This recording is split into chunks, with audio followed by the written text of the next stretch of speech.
Olá, direto de Brasília, a capital do Brasil, iniciando mais um Ponto Certo. Hoje nós vamos falar de cultura, porque nunca é demais falar de cultura.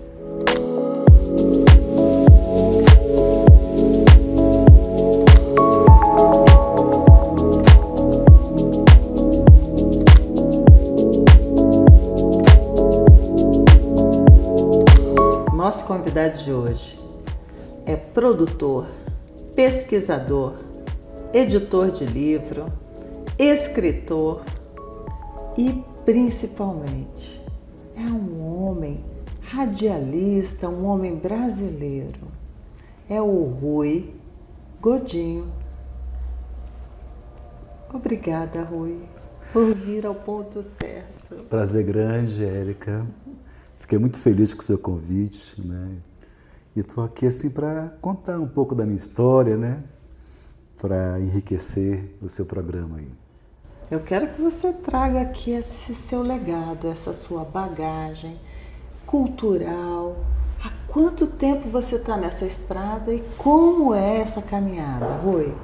Pois é, eu acho que desde criança, né, que eu me identifico com essa vertente artística, né? Porque meu avô tocava violão, dançava valsas maravilhosamente bem e era ávido por leitura, meu avô. Foi ele que me introduziu tanto o violão, né, quanto a habilidade para dançar também, que eu procurei aprender, né? E a partir daí eu fui me sensibilizando, né? Escrevendo, quer dizer, aprendendo a escrever em função do vício da leitura, eu tinha facilidade para escrever, né? E, embora tenha buscado, na minha juventude, estudar para concurso e fazer vestibular para direito, né? Trabalhei no banco muitos anos, mas sempre eu ficava me devendo em relação a essa vertente artística, né? Eu não queria um belo dia me aposentar para aí começar a trabalhar o meu talento. Então eu tive que rachar com o sistema, né? Saí do banco em que eu trabalhava e fui viver perigosamente, né? Mas já tocava violão, cantava um pouco, né? E escrevia poemas. Aí fui fazer teatro. Então tudo isso, quer dizer, de tudo um pouco, né? Compor músicas, cantar um pouco, tocar violão, fazer teatro, escrever, né? Poemas, e assim eu segui minha vida. Então, quando eu decidi rachar com o sistema, eu já tinha 2 filhas, já era casado, então eu tive que procurar uma profissão que tivesse essa exigência, né, de uma pessoa que pudesse, se não interpretar, né, como um ator, mas dirigir um ator, saber o momento certo, as intenções, né, a interpretação da fala, o gestual, né, soubesse escrever um roteiro, soubesse dirigir, produzir. Aí eu fui trabalhar com produção de vídeo. Aí eu peguei, fiz todos os cursos, assistia todos os festivais de cinema que tinham eventos paralelos, como oficinas, né? Foi aí que eu entrei, né, nessa onda artística, porque eu sabia que com o vídeo eu até poderia me remunerar e sustentar minha família. Né? Que legal. Mas a gente estava conversando antes de começar o Ponto Certo e você estava me falando aí que em determinado ponto da sua vida você viu que você era um homem que ia preenchendo lacunas.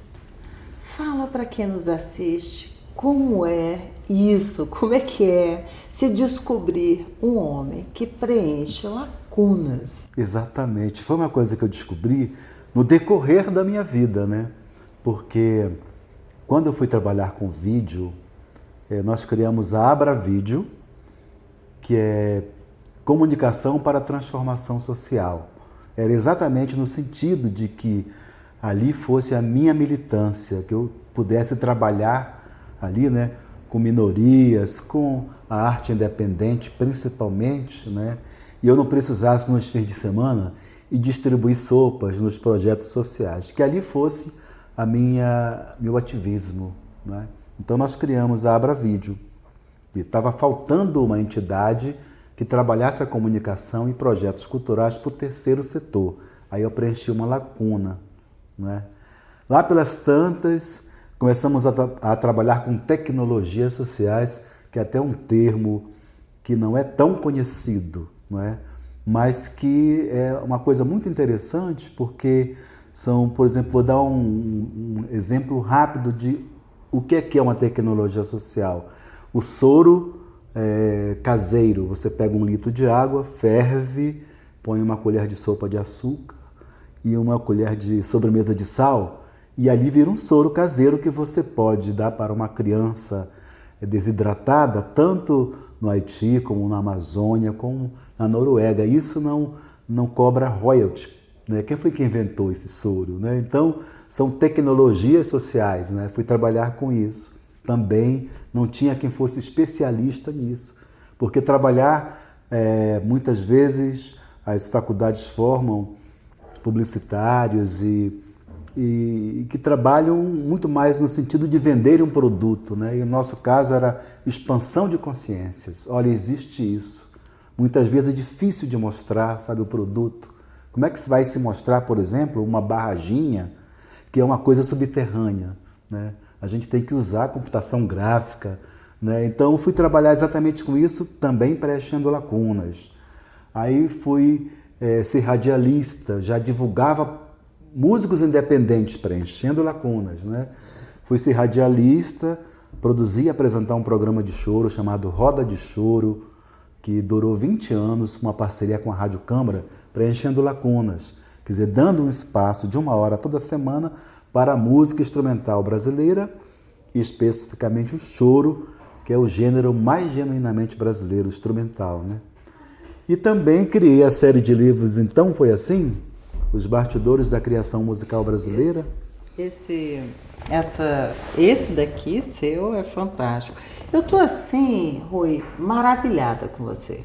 Eu não tenho outra palavra para poder descrever você. Obrigado, tá? Érica.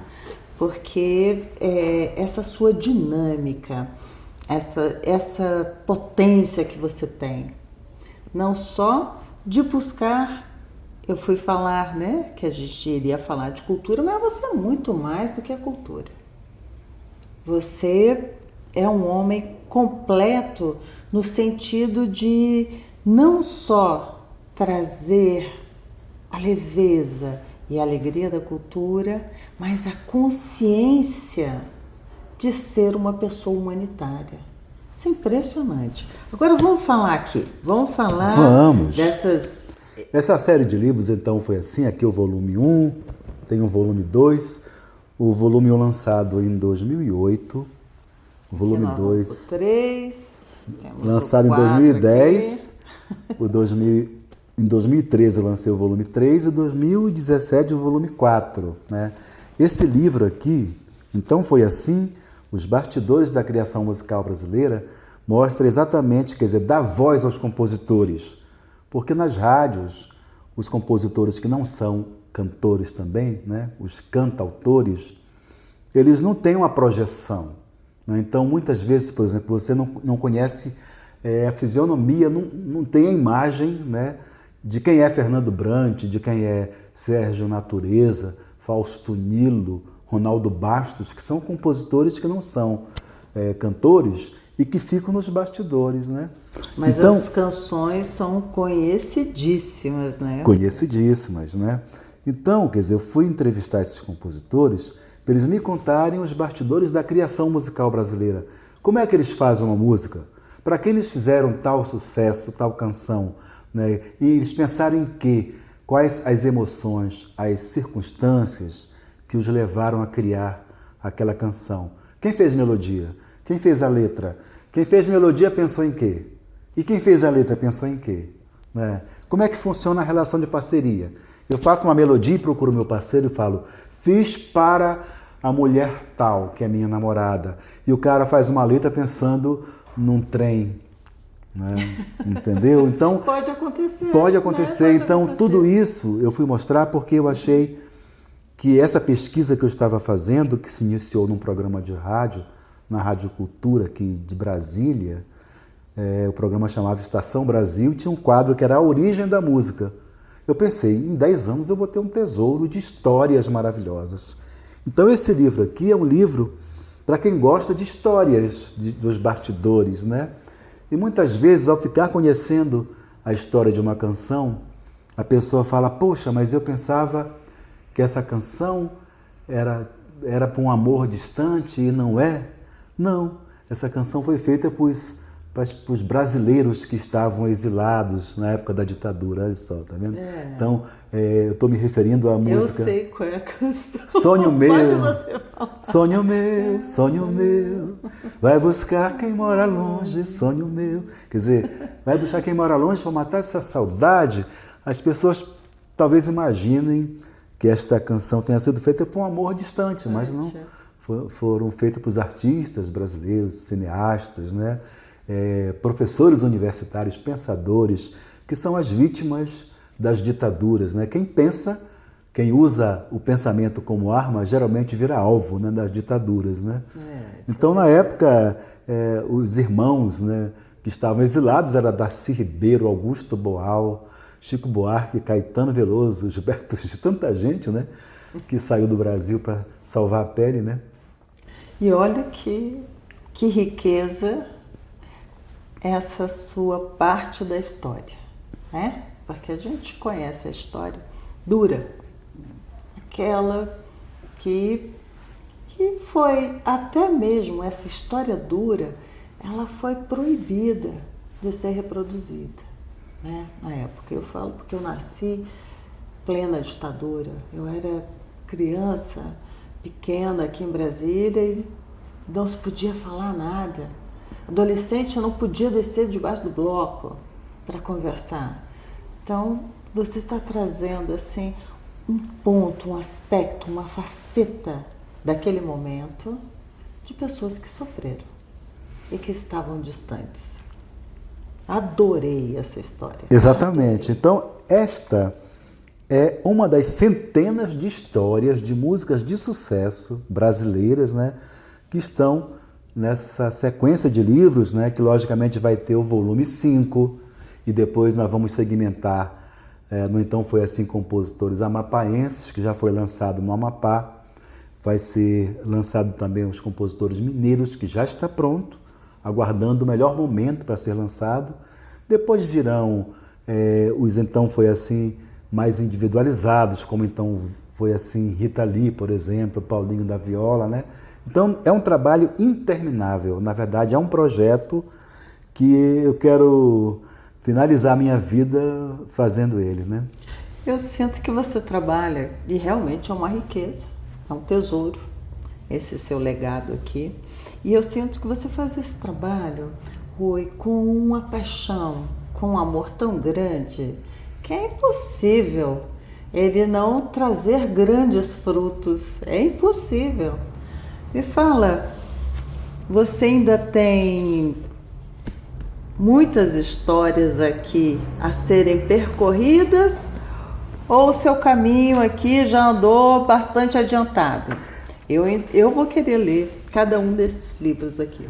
Pois é, eu tenho, acredito que, histórias para mais 2 livros, né?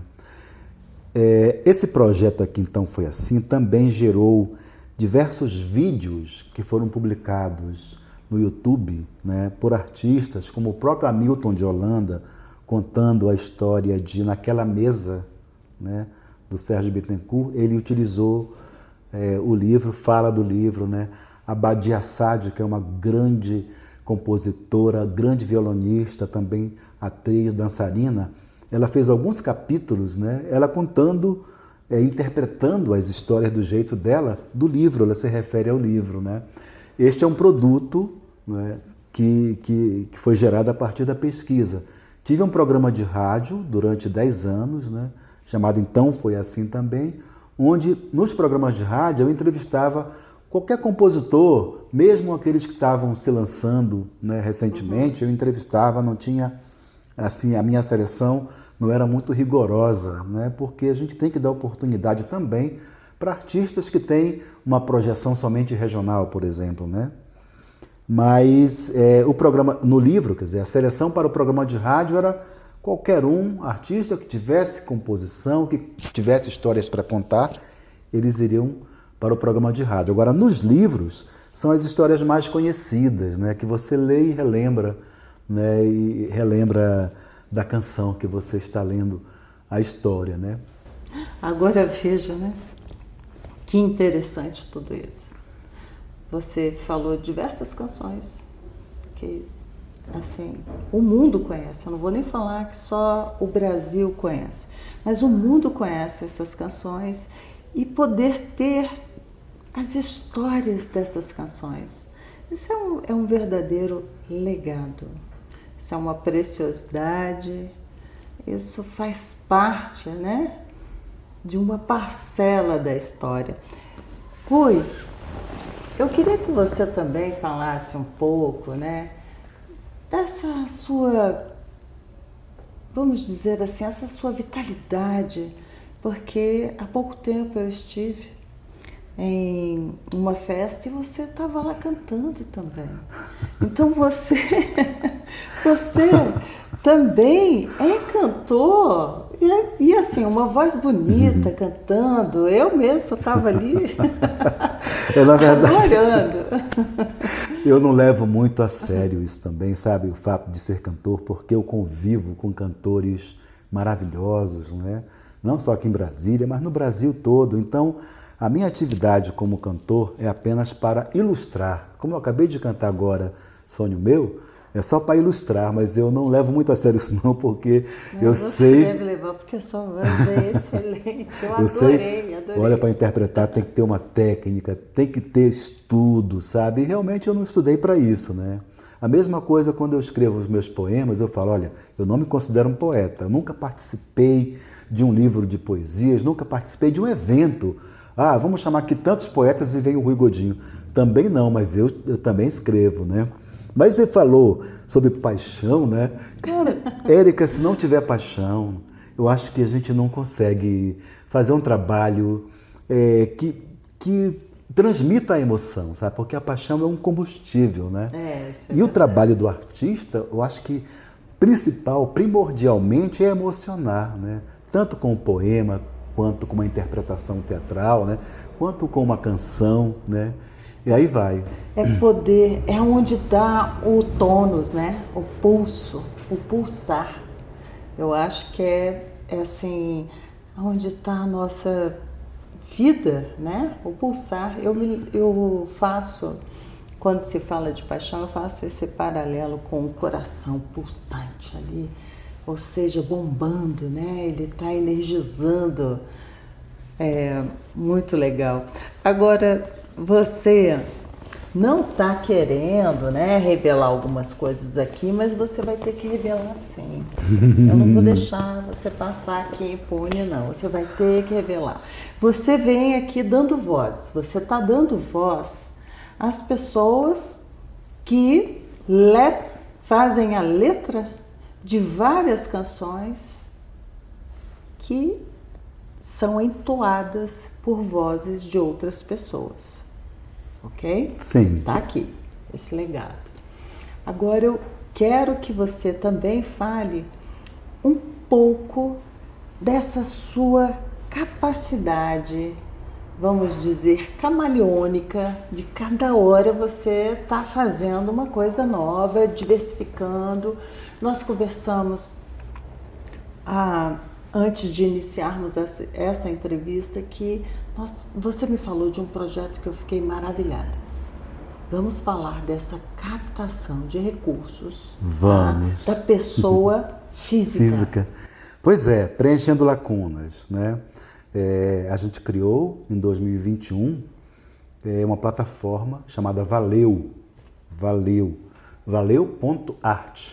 uma plataforma para captação de recursos, especialmente de pessoas físicas, né, para direcionar a projetos culturais, porque toda pessoa física que paga imposto, de acordo com a Lei 8.313, que é a Lei Rouanet, né, a Lei Federal de Incentivo à Cultura, toda pessoa que paga imposto de renda, ela pode direcionar 6% do seu imposto para projetos culturais. Muitas vezes a pessoa frequenta locais, adora aquele local e ela pode muito bem investir no seu próprio prazer, né? Então, por exemplo, o Clube do Choro de Brasília, eu frequento bastante lá. Se eu pago imposto de renda, por que eu não vou contribuir com parcela do meu imposto?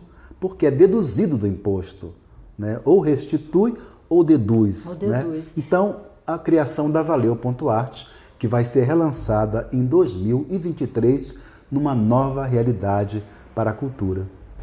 E veja você a importância disso, né?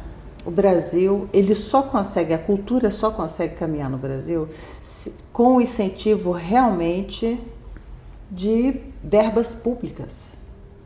Porque é um país que tem, vamos dizer, uma certa dificuldade do acesso à cultura, às comunidades mais carentes. E essa cultura só chega através dessas verbas federais. Então, esse seu projeto aí, ó, nota 1000, fantástico. Eu vou começar a fazer isso, eu vou começar a direcionar, tá? 6% do meu imposto para financiar a cultura. Que beleza! Tomara que se multiplique, né?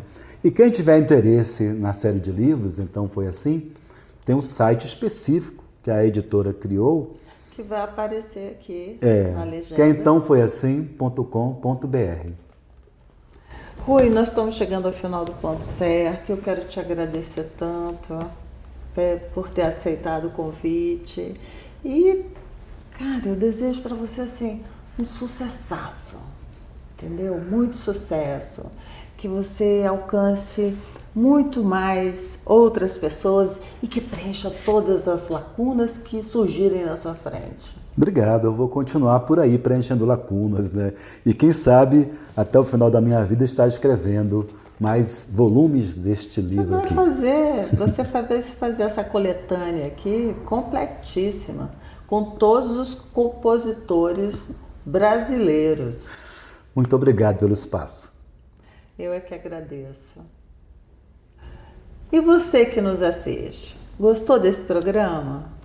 Poxa, vai lá, quer saber mais a história das nossas composições, desses grandes artistas que estão por trás dessas composições? Acesse aí o livro do Rui e conheça as histórias. Até a próxima semana.